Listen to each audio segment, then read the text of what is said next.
Hi. Yee. Okay. Hello, interior designers. Today we have a very special guest.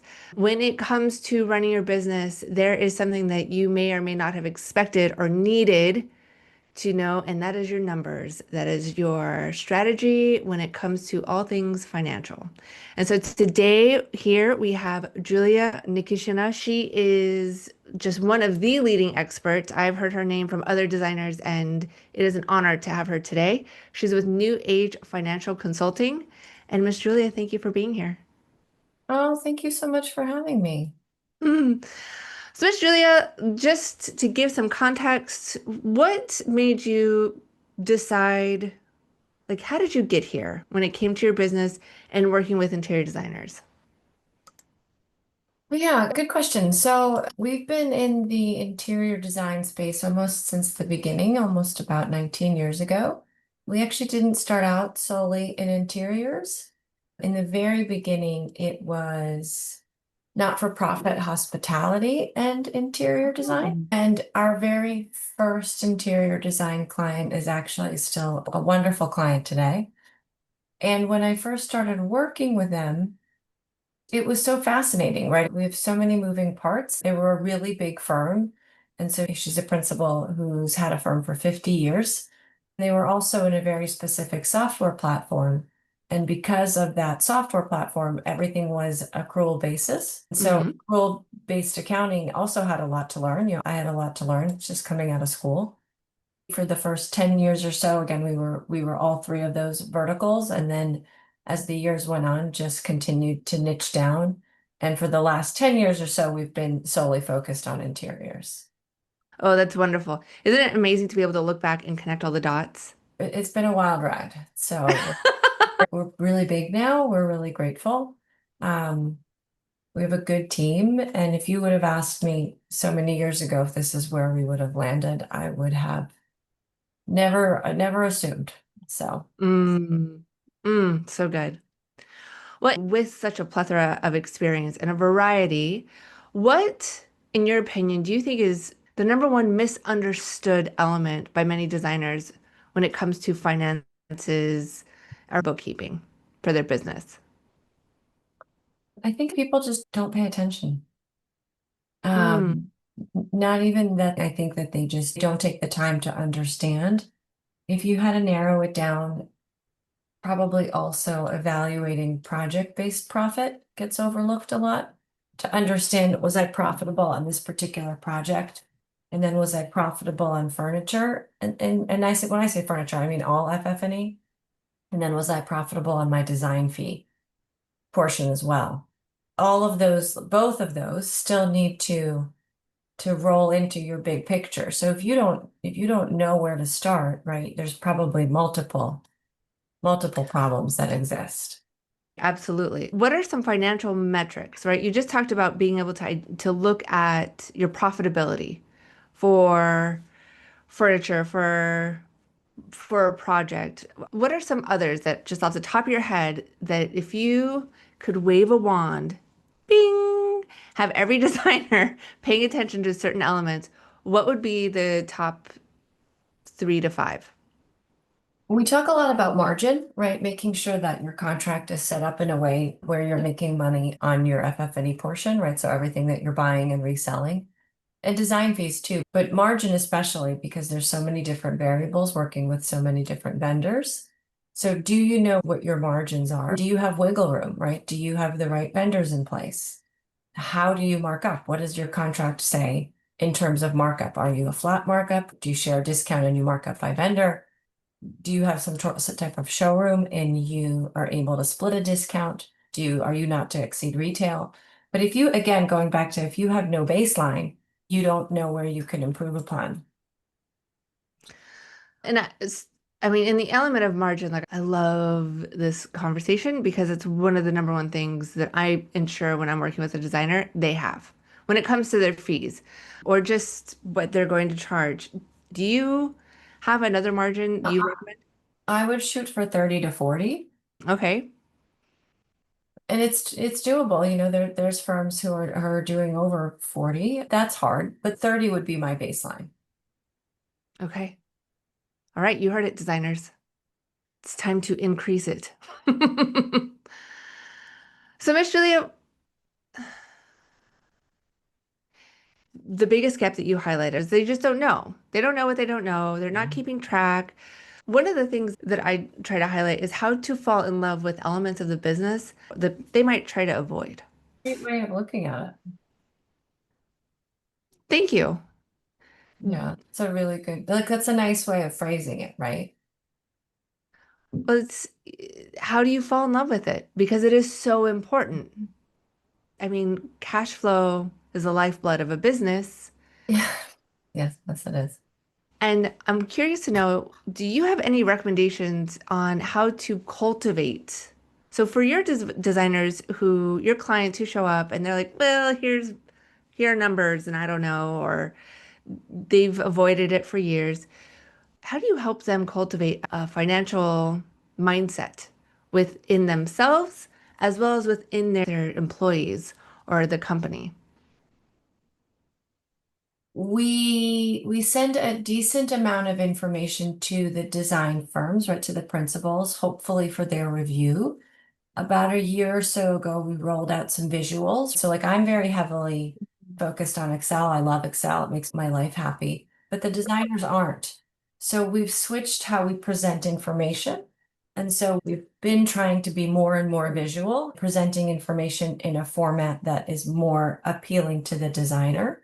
So Mm, taking a lot of our Excel documents and converting them to different visuals. So that's actually been really helpful. That was probably overdue, right? We should have done that a few years back. I mean, we do a lot of talking, a lot of explaining. Let's pull this report. Let's go through it. Do you see this column? What does it mean? Is it good or bad? How did you get to it? Why did you lose money on this item? Why do we have a markup on this item of 120%? That's a good thing, right? But why? Like, what happened? Is it that's mm. accurate? So we do a lot of education and then again the visuals. It's so interesting, right? It's such a reminder of how people accept information differently.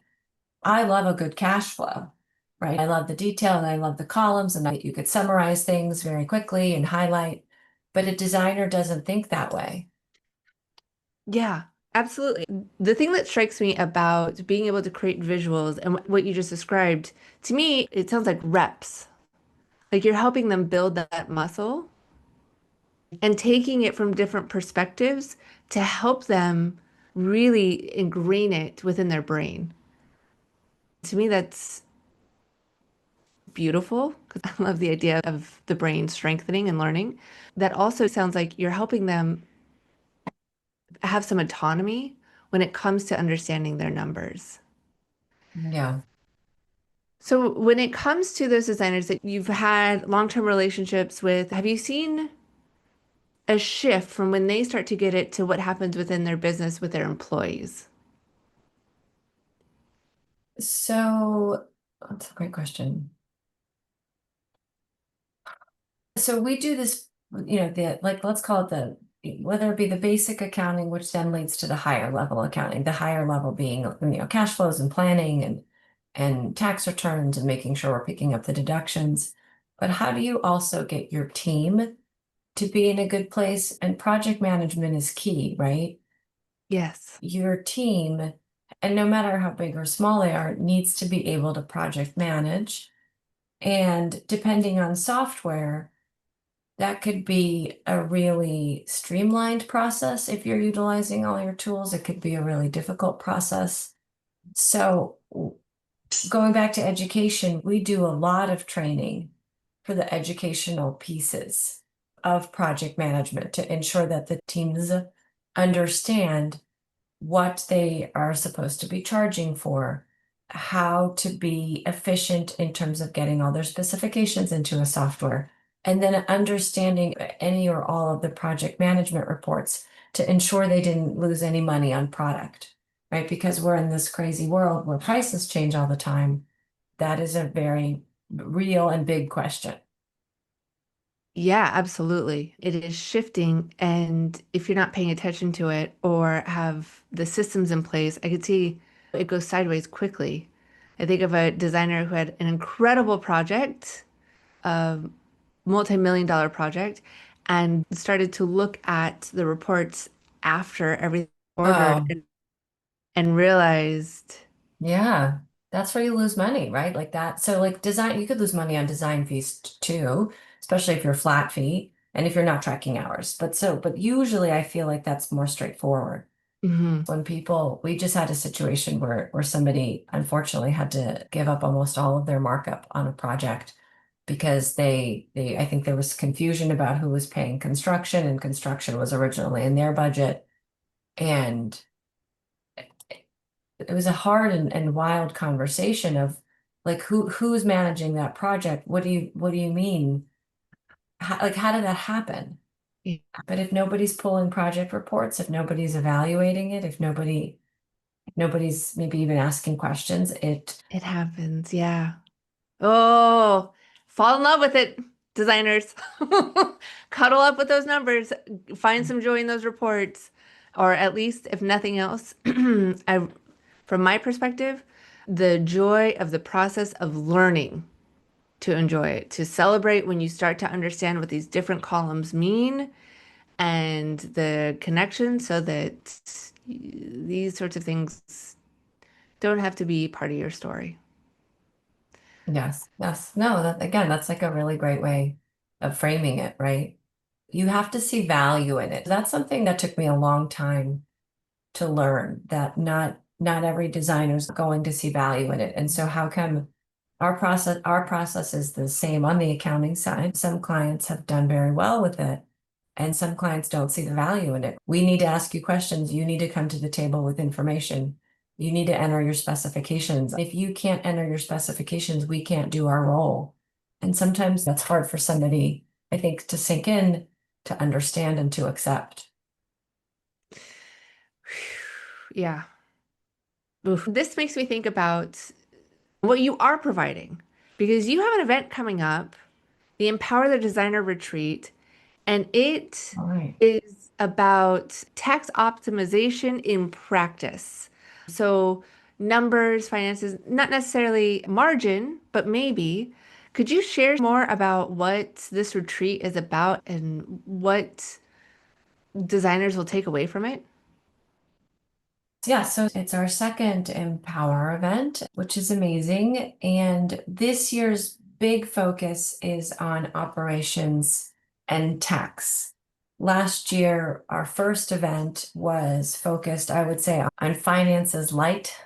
It was very, finance light. And then we did leadership last year and legal last year. All really important and great things. And we did a survey at the end of last year to ask what the reviews and feedback was. 9 out of 10 people said operations. We did a very tiny Q&A operational session last year with a gentleman from Chicago who's just amazing, been in the industry a while, but actually coming from a financial background. And it was a Q&A. Wish that there was heavier operation focused. So this year we're changing the topic around a bit. The goal is to hold an annual Empower with different types of strictly business interior design topics. We're working this year with Brooke Stoll. So on the operational side, Keith Granite's going to be a keynote speaker, as well as a few other interior design keynote speakers. And then also focusing on, yeah, tax optimization, right? So are you getting the most out of all of your tax deductions? This sounds exciting. From personally someone who loves operations and strategy and systems. Sounds like you're hitting it on all levels. And if I heard you correctly, going deeper as well.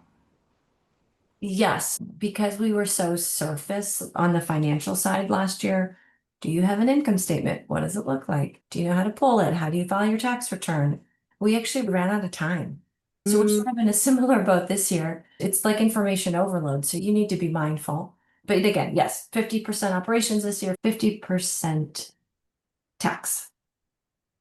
oh, it, I love and the honesty. There is the overload. When the mind is a sponge, the sponge can only take so much and then it can't hold anymore. So knowing that you could probably speak for days, like there's so much to cover, right? That you're being intentional about what's possible not only from their ability, the designer's ability to take it in, and I'm anticipating to implement it too. Yeah. Well, and hopefully implement it in some type of learning capacity. So I was on a business of home webinar and it was understanding financials was the topic. And it's similar messaging, right? Of it's okay if you don't know, like if you don't know what type of entity you are, that's okay. But go find out. And hopefully you have somebody in your corner that you can go find out with so that you can ask that question too. And if it's something that you haven't evaluated in a long time, make sure that you're evaluating those types of things at least every couple of years. Yeah. No, I love that. And especially if you don't know, it's okay. I Yeah. love that because in all arenas of business, the majority of interior designers did not start to have a business. There's always those unicorns who, you know, like they started from the beginning with all the business savvy, but the majority didn't. And the fact that it's okay, but now Yeah. you need to go find it. So if you don't understand this about the finances, go get it. Yeah. Just like if you don't understand technology, go get a tech person. If you don't know marketing, someone who can help you with marketing. Like it's okay. You just need to take the next step. Well, and you need to see value in taking that step and wanting to work with someone. And if you do, that's fantastic. But if you don't, I think sometimes too, you have to be honest with yourself because if you don't see value in it, you're just going to be miserable. And then maybe it does make more sense to go work for somebody else, or maybe it does make more sense to have a business partner who's going to manage this part of it for you or something like that. I want to like go deeper on this because absolutely. There is no right and wrong. Like there's no just absolute Yeah. right way. And there's no wrong. It's the different perspectives. What is it that you want? And what is the reality of it? And then what decisions are you going to make from it? I was just having a conversation earlier this week with a designer, and she has come to this point like she doesn't know how much longer she wants to do it. She's been doing it for 20 years. She's kind of in that space, how hard she wants to work anymore. And she said, but I love the business. And I said, okay, great. What about the business do you love?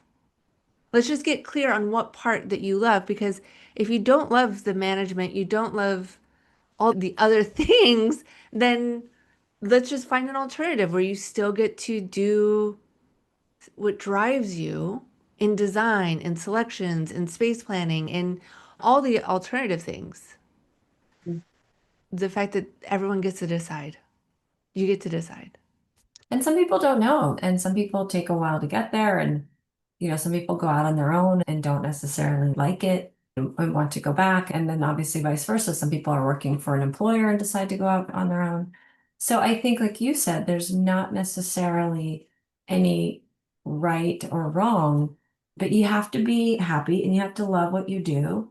And I think you do need to work with people that are there to help you. Yeah, who are really the one of my favorite words for interior designers is to find an entrepreneur. So someone who's going to work with you, who wants to better your business, not just wait to be told what to do, but understands where you want to go and helps in building that. So tell me more about the retreat. When is it? Where is Oh, it? yeah, good question. Where is it? It's in Charleston this year, which is super fun. That's Oh, beautiful. yeah, we're excited about that. Last year it was in Miami during a storm. So we were like, oh, no more Miami in around this time of year. So it's in Charleston and it's November 4th through the 6th. We start off with a keynote speaker, Jake Arnold and Bridget Romanek will be there for our opening evening, and then we'll have a full day of content, and then a second day of content, and then we wrap it up on day 3. That's amazing. And I'm imagining that you mentioned that you had Q&A. So you'll have speakers, but you had Q&A last year. Is that going to be included this Yeah, year? there's one Q&A type of format. It'll probably be a little bit more panel style, but it's workshops. I mean, last year was a lot of information. There's 3 workshops on day 2, and I want to say 3 workshops on day 3, or maybe even 4 and 4. Day 1 is, well, day 2, right? Because we're opening with a dinner. is all operational focused, and then day three is all tax strategy for creative firms. The power of being in those rooms cannot be understated. And if you're working in those workshops, the ability to be working on your own business while gaining just by even being in a room of others who are focused in that way, that's pretty amazing. I think too, there's a lot of value in talking to other peers, right? So we're again in this wild space of no industry standards. There's industry averages, right? We talk a lot about industry averages, but there's no industry standards. And you need to understand what others are doing in your field, and then especially geographically, right? What are others doing in New York? What are others doing in LA, in Chicago, in Miami, in Austin, the big cities. So it does allow people to collaborate and hopefully be open and honest about what's worked for them in firms. And it's firms of all sizes, right? New firms and large firms too. How did they get there? What mistakes have they made? Oh, yeah, the transparency, the ability to know that those who are successful, they didn't just wake up and get there. They typically fell multiple times and decided to get back up. And Yeah. each time they get stronger. And so, with that kind of personality or a room full of those kinds of people, there can be honesty like, whew, I did that. I don't know how I lost all the money. Or like, I didn't understand what happened in that project. This is what I tightened up. I highly recommend for anyone else, make sure that you're running your reports. It matters. And to be in a space of growth. So I love to highlight that there's industry averages, not industry standards, because that is the truth. And one thing that I find with the designers I work with, especially one-on-one, is taking experiences they have in workshops or in interviews sometimes, and then identifying really how to make it work for themselves. So being able to hear what's working for others and then be able to really identify what's necessary for them to achieve similar goals or avoid mistakes or just make the best of it. Especially when it comes to client pricing, right? Some firms are flat fee, some firms are hourly. We never necessarily steer you in one way or the other. I truly believe you could be both and you could be successful at both. Flat fee may work for firm A, but it may not work for firm B. Mhm. So, don't get too hung up on, well, Kelly Wersler, I actually don't know if Kelly Wersler's only flat fee, but if she's only flat fee, that may work for her clientele. That may not work for your clientele. So you have to know your audience too, right? And you have to know, going back to geography, you have to know where you should be from a pricing structure as well, right? Depending Yeah. on your area and the type of clients you work with.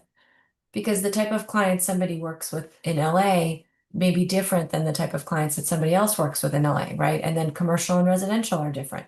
You can't compare those, right? So just take in as much information as you can, but then make your own educated decision. Yeah. Commercial, residential, two different animals, I always highlight. And there's also who is a designer? Some designers, they love hourly because they love tracking every 15-minute or 5-minute interaction. Like they really thrive on it. And other designers, they would rather run into a brick wall 3 times in a row than have to try and track every every interaction. And how important it is to know that both are possible. I 100% agree. Both can be successful. You just Mhm. got to own it and really make it work for your business. And understand why one has worked for you and maybe why Mm, one hasn't, right? And it could be again that your end client. Some clients, some of your clients may just like to be flat fee. Some of them may like to be hourly. And that goes back to that's okay, but you need to then know what your costs are, right? So if you're flat fee, I sure hope have years of data of tracking hours. So you completely estimate a flat fee that's real, right?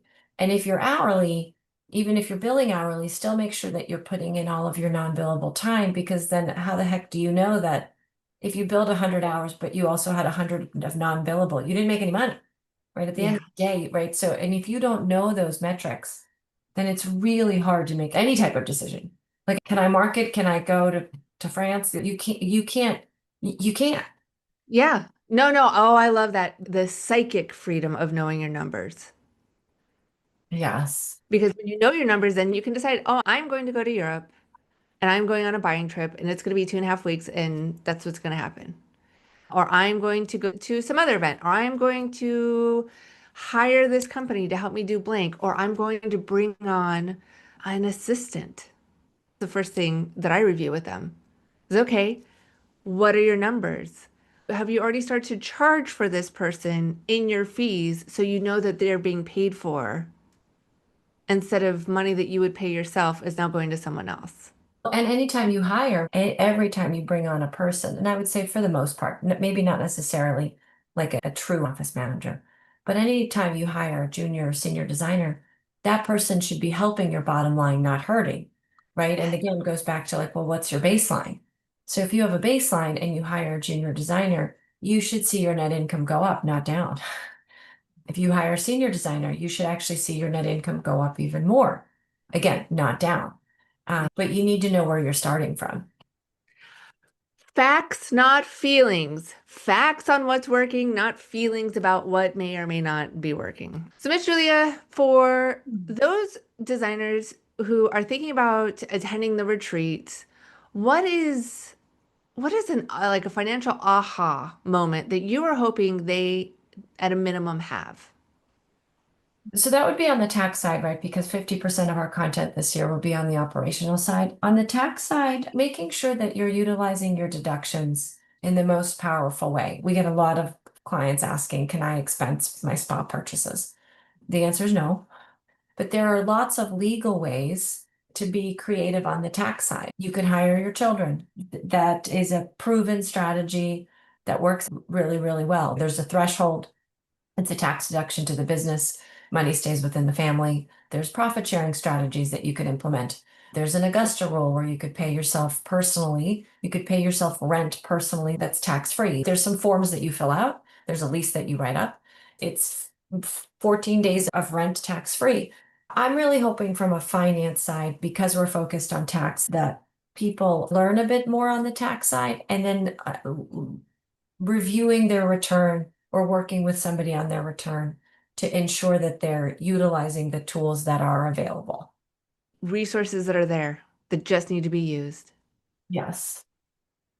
Now, Miss Julia, the one thing or one of my final questions that I want to ask is, we talk about it's not like the Wild West, but it almost feels like it, right? The different sort of Yeah. shifting elements.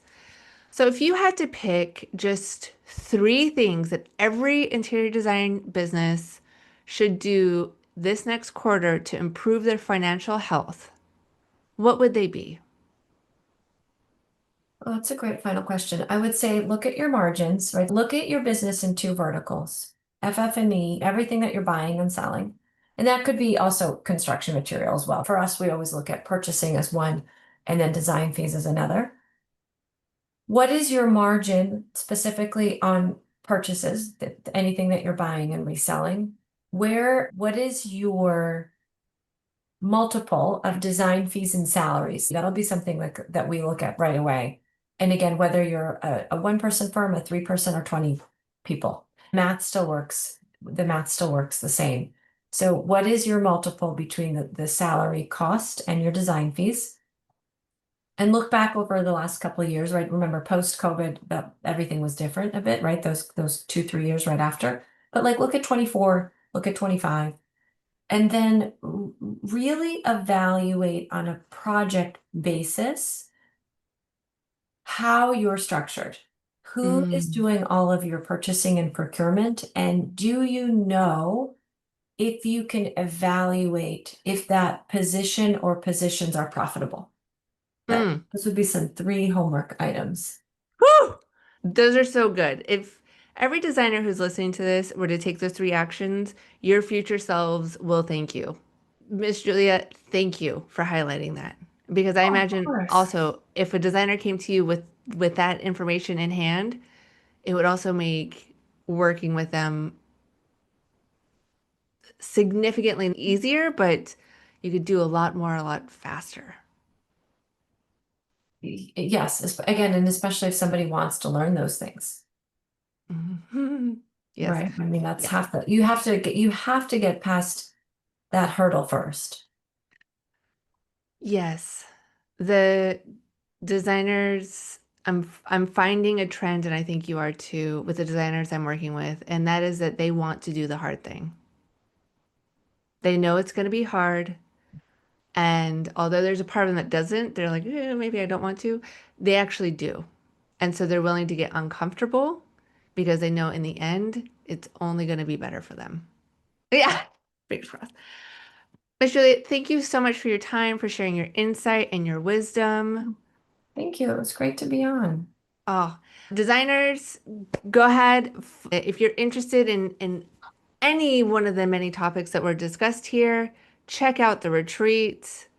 I imagine the amount that you will gain from attending, both in insight and wisdom and action and understanding your resources, community, and being somewhere so beautiful and being a foodie, I imagine also some good food and probably some good drinks too. Oh, yes. Yeah, for sure. So, Miss Juliet, thank you.